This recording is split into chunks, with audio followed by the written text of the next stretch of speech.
Student, आज हम करेंगे एक्सरसाइज 4.1 का सेकंड क्वेश्चन। और इसमें हमें क्या करना है, खुद से क्वाड्रेटिक इक्वेशन फॉर्म करनी है और कुछ आपको उसके बारे में बता दिया जाएगा और उसी गिवन इंफॉर्मेशन के अकॉर्डिंग हम क्वाड्रेटिक इक्वेशन फॉर्म करेंगे। तो इसमें फर्स्ट क्वेश्चन आपको दिया हुआ है, the area of rectangular plot is 528 square metre. जो मैंने यहाँ पे लिख भी दिया है, the area of rectangular plot is 528 square metre.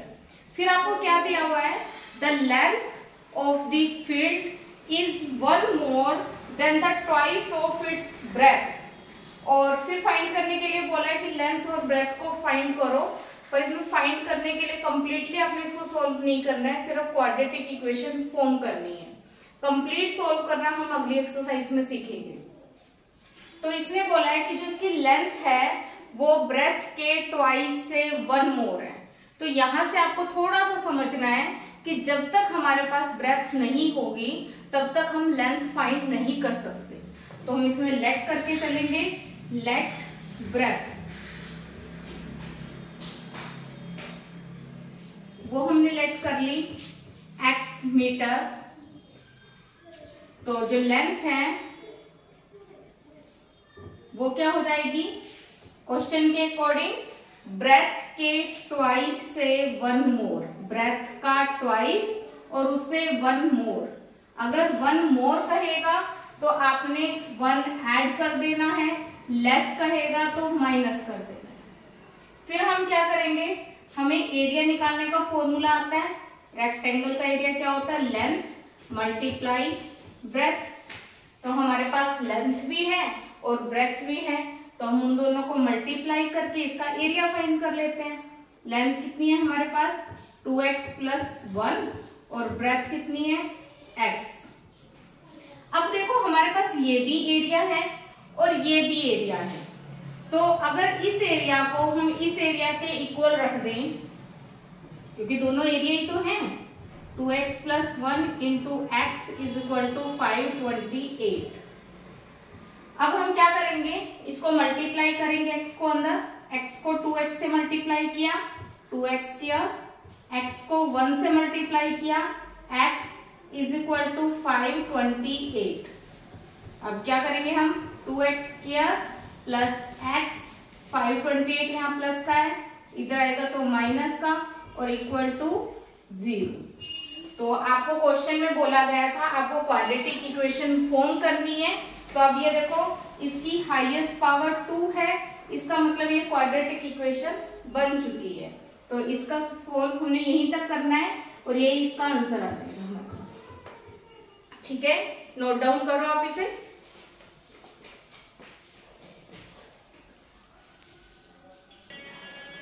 अब हमें नेक्स्ट क्वेश्चन दिया है कि 2 कंसेक्यूटिव पॉजिटिव इंटीजर और जिनकी प्रोडक्ट हमें दी हुई है 306।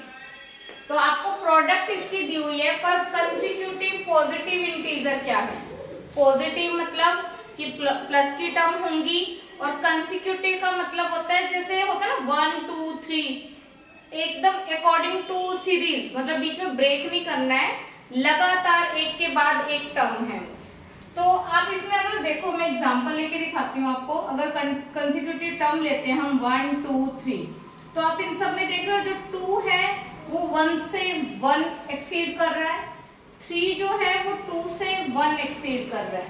मतलब अगर मैं अपने अकॉर्डिंग पॉजिटिव इंटीजर अगर मैं इसको x ले लूं तो दूसरा नंबर मैं फाइंड कर सकती हूँ x + 1 करके, तीसरा नंबर मैं फाइंड कर सकती हूँ इसमें 1 और ऐड करके, तो इसमें 1 और ऐड करूंगी मैं तो x + 2 हो जाएगा। तो याद रखना, अगर वो आपको बोलता है कि 2 कंसेक्यूटिव इंटीजर है, पॉजिटिव इंटीजर है, तो हम लेट करके चलेंगे x और x + 1। अगर वो बोलता है कि 3 कंसेक्यूटिव पॉजिटिव इंटीजर है, तब हम लेट करके चलेंगे x + 1 x + 2। क्योंकि मैंने आपको बताया जो कंसेक्यूटिव टर्म्स होती हैं उन सब में अगर हम 1 1 ऐड करते चले जाएं तो हमारे पास टर्म फाइंड होती रहेंगी। कहीं से भी उठा के देख लो आप, जैसे ये तो मैंने 1 से स्टार्ट किया, आप ये देख लो 27 28 29 ये भी 1 1 ऐड करते चलो तो नेक्स्ट टर्म हमें मिलती चली जाएगी। तो हम क्या करेंगे कि पहली टर्म को x लेट कर लेंगे, दूसरी टर्म क्या हो जाएगी x प्लस 1। अगर दो पॉजिटिव इंटीजर कहा है उसने कंसेक्यूटिव पॉजिटिव इंटीजर, अगर 3 कंसेक्यूटिव पॉजिटिव इंटीजर कहा है तो हम क्या लेट करेंगे x, x plus 1, x plus 2। अब अकॉर्डिंग टू क्वेश्चन उसने बोला इनकी प्रोडक्ट हमें कितनी दी है 306। ये तो उसने प्रोडक्ट दी है, अब हम भी प्रोडक्ट फाइंड कर लेते हैं अपने अकॉर्डिंग। जो हमारे पास टर्म है हमारी प्रोडक्ट कितनी आएगी, इन दोनों को प्रोडक्ट करो x और x प्लस 1। तो हमारे पास प्रोडक्ट ये आई और एक प्रोडक्ट ये गिवन थी, तो हम इन दोनों को क्या रख सकते हैं equal x plus 1 is equal to 306। अब इसको हम अंदर मल्टीप्लाई कर देंगे, x को x से मल्टीप्लाई किया x स्क्वायर, x को 1 से मल्टीप्लाई करेंगे x is equal to 306 x square plus x। 306 यहाँ प्लस का इधर आएगा माइनस का, तो देखो ये क्वाड्रेटिक इक्वेशन फॉर्म हो चुकी है क्योंकि हाईएस्ट पावर कितनी है 2, तो this is a quadratic equation और ये हमारे पास आंसर मिल गया इसका। नोट डाउन करो इसे भी। अब नेक्स्ट क्वेश्चन हमें दिया हुआ है कि the age of Rohan's mother is 26 older than him, कि रोहन की मदर की एज रोहन की एज से 26 इयर्स ज्यादा है। तो अब ये देखो अगर उसकी मदर की एज उससे 26 इयर्स ज्यादा है तो जब तक हमारे पास रोहन की एज नहीं होगी तब तक हम उसकी मदर की एज भी नहीं निकाल सकते।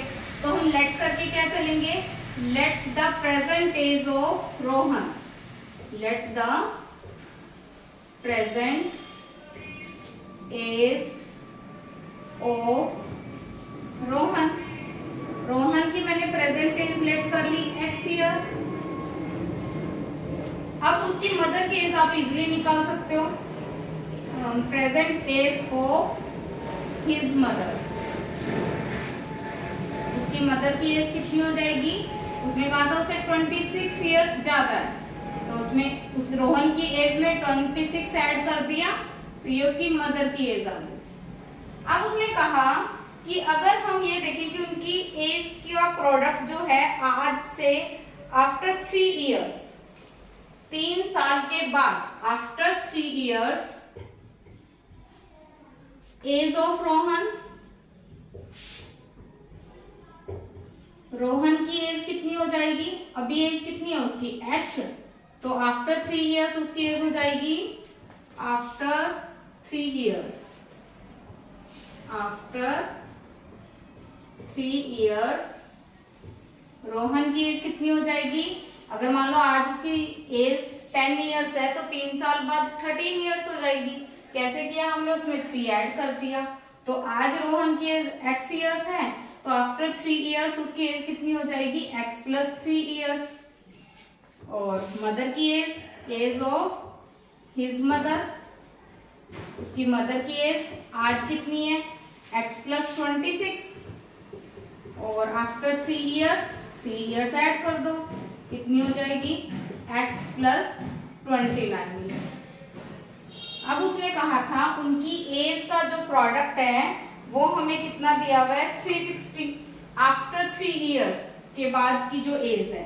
तो आफ्टर 3 इयर्स के बाद एज कितनी है, रोहन की एज है x प्लस 3, उसकी मदर की एज है x प्लस 29 और उनकी एज का प्रोडक्ट जो है वो कितना दिया है 360। तो जब मैंने क्वाड्रेटिक इक्वेशन फाइंड करनी बताई थी कि वो चेक करने के लिए कि वो क्वाड्रेटिक इक्वेशन है या नहीं, तब हमारे पास ऐसे 2 ब्रैकेट्स थी। तब हमने क्या किया था, फर्स्ट ब्रैकेट की फर्स्ट टर्म और second bracket as it is, फिर सेकंड टर्म और second bracket as it is equal to 360। अब इनको प्रोडक्ट करो, x को x से मल्टीप्लाई करोगे x स्क्वायर, 29 को x से किया 29x प्लस 3x, 29 को 3 से मल्टीप्लाई करेंगे करो 87 360। अब ये लाइक टर्म्स को कंबाइन कर दो, एक्स स्क्वायर, इन दोनों को ऐड कर देंगे, प्लस प्लस प्लस 29 और 3 ऐड करेंगे तो 32x प्लस 87 और 360 यहाँ प्लस का इधर आएगा तो माइनस का। तो सोल्व करने के बाद इसका आंसर कितना आ जाएगा हमारे पास, x square plus 32x plus minus minus, पहले माइनस कर दो और साइन किसका आएगा, बड़ी टर्म का, माइनस करेंगे हम, देखो 10 में से 7 माइनस किया 3, यहाँ पे 5 बचा, 15 में से 8 माइनस किया 7 और यहाँ बच गया था 2 इक्वल टू 0। कंप्लीट सोल्व करने के बाद देखो इसकी पावर, देखो पावर 2 है, तो ये क्वाड्रेटिक इक्वेशन फॉर्म हो चुकी है और यही इसका आंसर आ जाएगा। इसको हम आगे भी सोल्व कर सकते हैं, पर उसने ये नहीं कहा, उसने क्वाड्रेटिक इक्वेशन फॉर्म करने के लिए कहा था, तो हमने क्वाड्रेटिक इक्वेशन फॉर्म कर दी। तो ये इस सेकंड क्वेश्चन का थर्ड पार्ट था। एक पार्ट रह चुका है, तो वो कल आप ट्राई करोगे और मुझे बताओगे कि सोल्व हुआ या नहीं। तो बाकी ये तीनों क्वेश्चन आप प्रैक्टिस करोगे, नोट डाउन करो इसे भी।